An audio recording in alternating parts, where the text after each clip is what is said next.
بسم اللہ الرحمن الرحیم۔ السلام علیکم۔ ڈاکٹر منور حسین آپ کے پیش خدمت ہے۔ بیماری کے بعد میرے اندر وہ انرجی کا تو لیول نہیں ہے، لیکن پھر بھی اپنا پوائنٹ آف ویو میں آپ کے سامنے رکھنا چاہتا ہوں۔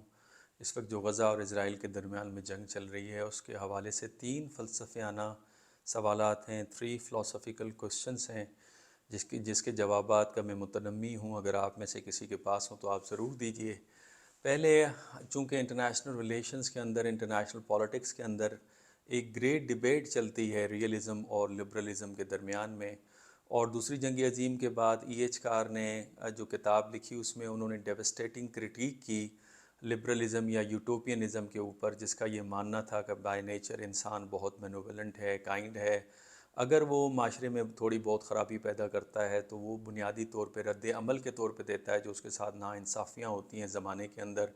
اگر اسے اچھی تعلیم دے دی جائے، اچھا ماحول دے دیا جائے، اچھے ادارے دے دیے جائیں، تو اس طرح سے آپ دنیا کے اندر امن کو قائم و دائم رکھ سکتے ہیں۔ انسان کے ذہنوں کے اندر امن کے بیج کو آپ بوئیں تو پوری دنیا کے اندر امن قائم ہو جائے گا۔ لیکن پھر دوسری جنگ عظیم ہو گئی اور انارملی ہو گئی، اور اس انارملی کا جواب جو ہے وہ ای ایچ کار نے پہلے تو ڈیوسٹیٹنگ کرٹیک کی یوٹوپینزم کے اوپر، اس کے بعد ہینز مارگن تھا نے اپنی مشہور کتاب پولیٹکس امنگ نیشن کے اندر ریئلزم کے 6 پرنسپل دے دیے اور کہا کہ یہ جو دنیا ہے اس کے اندر بائی نیچر انسان جو ہے ایگوئسٹک ہے، سیلفش ہے، اور وہ صرف پاور کو رسپونڈ کرتا ہے، اور اگر اچھا بیہیو کرتا ہے تو it is because of the superior law agency. اسے پتہ ہے کہ اگر غلط کرے گا تو اس کے اوپر پھر اس کو سزا ملے گی، تو لہٰذا پاور کے بغیر، ڈنڈے کے بغیر، چیک کے بغیر انسان صحیح بیہیو نہیں کرتا۔ اسی پہ بیلنس آف پاور کی ایک تھیری ہے کہ ریاستوں کے درمیان میں امن و امان اس وقت قائم ہوگا جب ریاستوں کے درمیان میں بیلنس آف پاور ہوگا، اور پیرٹی کم از کم ایک قسم کی ہوگی، جو انڈیا اور پاکستان کے درمیان میں نیوکلیر ویپن ہونے کی صورت میں ہے۔ لیکن اگر آپ عرب اسرائیل کانفلکٹ کو اٹھائیں تو یہ دونوں تھیریز آپ کو اپلیکیبل نظر نہیں آتی۔ دنیا میں لبرل ورلڈ آرڈر ہمارے سامنے ہے، یونائٹڈ نیشن ہے، جو دوسری جنگ عظیم کے بعد ایک بڑی کامیابی گردانی جاتی تھی کہ اسے امن و امان قائم ہوگا اور دنیا میں جنگ و جدل اور فسادات اور تباہ کاریاں اور موت اور اموات اور درد و ناک قسم کی صورتحال سے بچا جائے گا۔ اقوام متحدہ کا عالم یہ ہے کہ وہ خود گزارشات کر رہا ہے، اپیل کر رہا ہے، اس کی اپنی آفیسز محفوظ نہیں ہیں اور اسرائیل اس پہ اٹیک کرتے ہوئے نظر آ رہا ہے۔ اور جو لبرلزم کا جو چیمپئن ہے، جہاں پہ انلائٹنمنٹ کی پہلی مینیفیسٹیشن ہوئی امریکہ، وہ اس کو لیڈ کر رہا ہے وار کو، بلکہ ڈیٹیرنس کے طور پہ اس نے 2 سے 3 اپنے ایئر کرافٹ کیریئر بھی وہاں پہ لگا دیے اور دھمکیاں دیتا پھر ہے کہ کوئی بھی یہاں پہ مداخلت نہ کرے۔ اور تو یونائٹڈ نیشن اور لبرل ورلڈ آرڈر، یا جو کینیڈا جس کے بارے میں ہمارے مستقل جو نمائندے ہیں اقوام متحدہ کے اندر، انہوں نے بھی کہا کینیڈا جو بظاہر انصاف کی بات کرتا ہے، پیرٹی کی بات کرتا ہے، جسٹس کی بات کرتا ہے، وہ جب عرب اسرائیل کی بات کر رہا ہے، حماس اور اسرائیل کے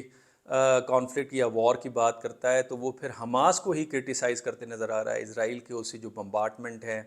سویلینز کے اوپر، عورتوں کے اوپر، بچوں کے اوپر، جن کی تعداد 7,000 سے زیادہ بتائی جا رہی ہے، اور بچے 3,000 کے قریب بتائے جا رہے ہیں، اور خواتین 3,000 کے قریب بتائی جا رہی ہیں،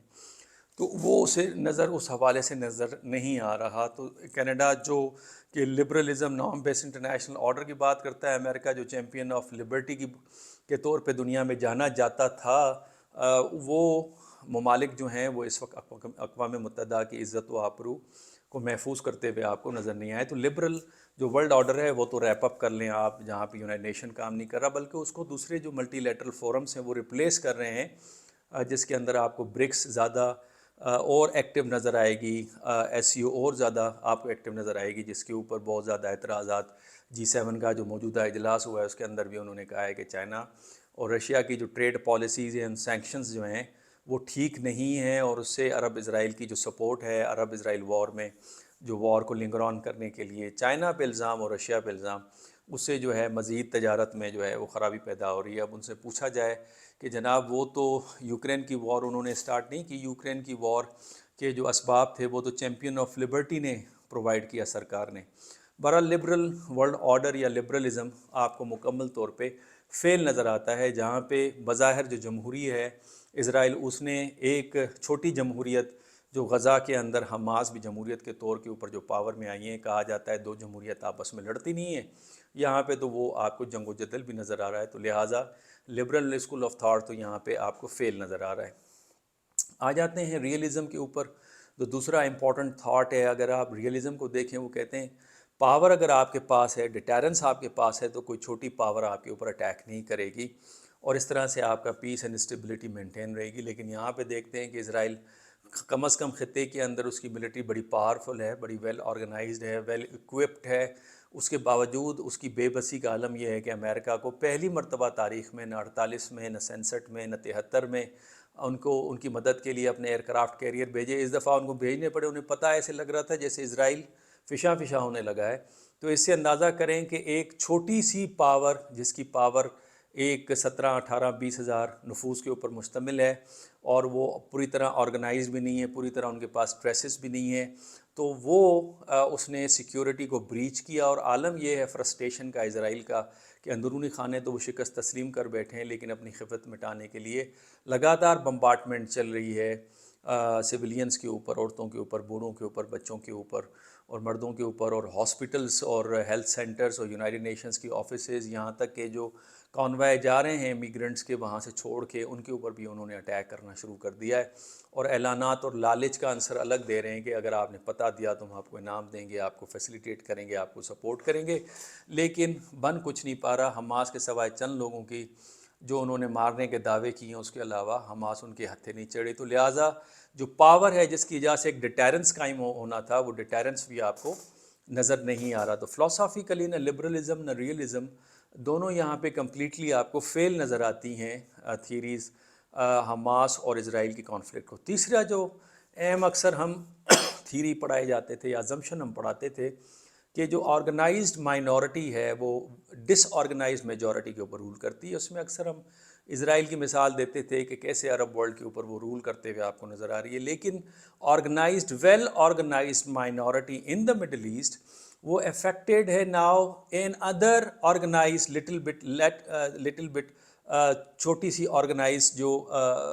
آرگنائز جو مائنورٹی ہے اس کے ہاتھوں، یعنی حماس کے ہاتھوں آپ کو افیکٹ نظر آ رہی ہے۔ تو اس پہ بھی میرے خیال ہے ایک نئے فلسافیکل کانسیپٹ کی ضرورت ہے، جہاں پہ یہ بتانے کی ضرورت ہے کہ جو آرگنائز مائنورٹی ہے، اگر اس کے مقابلے میں ایک اور گوریلا لیس آرگنائزڈ مائنورٹی آ جاتی ہے تو وہ اس آرگنائز مائنورٹی کو بھی ہلا کے رکھ سکتی ہے۔ تو نہ یہاں پہ ریئلزم کی تھیری کام کرتے ہوئے نظر آ رہی ہے، نہ لبرلزم کی تھیری کام کرتے ہوئے نظر آ رہی ہے، اور اس کے آفٹر افیکٹس جو میں ہمیشہ کہتا ہوں کہ لبرل ورلڈ آرڈر کی کیجولیٹی ہو چکی ہے، اس کے اداروں کی کیجولیٹی ہو چکی ہے، American image of champion of liberty and human rights and humanitarian laws کی کیجولیٹی ہو چکی ہے، اسرائیل کی انونسبلٹی کی کیجولیٹی ہو چکی ہے، آئی میک جو انڈیا مڈل ایسٹ جو اسرائیل کوریڈور یورپ تک جانا تھا اس کی کیجولیٹی ہو چکی ہے، اور یہاں تک کہ جو انفارمیشن کے اوپر اجارہ داری تھی اس کی بھی کیجولیٹی ہو چکی ہے۔ جس طرح سے الجزیرہ کے 20-22 جرنلسٹ کو ٹارگیٹ کیا گیا اور دھمکیاں دی جا رہی ہیں کہ آپ باز آ جائیں اور اس طرح کی خبریں نشر نہ کریں، تو یہ ساری کیجولیٹیز آپ کو نظر آ رہی ہیں، اور اس میں ایک نئی فلسافیکل ایکسپلینیشن کی ضرورت آپ کو نظر آتی ہے کہ حماس اور اسرائیل کی وار کو آپ کس طرح سے ایکسپلین کریں گے، اور اس میں آپ کو جو ویسٹ کا جو سچ کے اوپر جو اجارہ داری تھی، ڈومیننس تھی، اس کی بھی کیجولیٹی نظر آ رہی ہے۔ اور آخر میں ویسٹ کے لوگوں کو سلام پیش کرتا ہوں، اور یہ زندہ قومیں ہیں، سویلائزڈ لوگ ہیں، جو کہ اپنی ضمیر کی آواز کو سنتے ہوئے جس انداز سے انسانیت کے لیے وہ پروٹیسٹ کر رہے ہیں، تو میرا خیال ہے اس سے اندازہ ہوتا ہے کہ جو سینس آف انٹرنیشنل سوسائٹی ہے وہ کسی نہ کسی کارنر میں، کسی نہ کسی صورت کے اندر وہ جاویدہ نظر آ رہی ہیں، لوگ اٹھ کھڑے ہوئے ہیں، حکومتیں غلاف پہن کر سو رہی ہیں۔ آپ کے جوابات اور کمنٹس کا انتظار رہے گا۔ اللہ حافظ۔